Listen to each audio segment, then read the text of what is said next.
এক লাঠির আঘাতে সমুদ্র ফেটে গেল।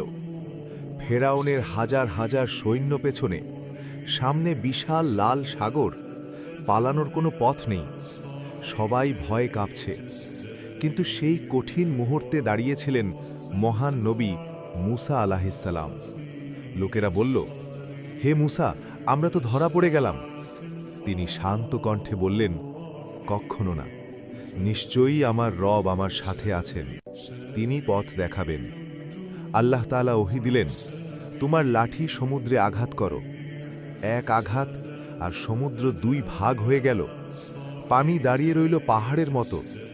মুসা আলাহিসাল্লাম ও তার অনুসারীরা নিরাপদে পার হয়ে গেলেন, আর অহংকারী ফেরাউন ডুবে গেল সেই সমুদ্রে। যখন চারদিক অন্ধকার মনে হয়, যখন কোনো রাস্তা চোখে পড়ে না, তখন হতাশ না হয়ে বলো, আমার রব আমার সাথে আছেন। আল্লাহ চাইলে সমুদ্রও রাস্তা হয়ে যায়।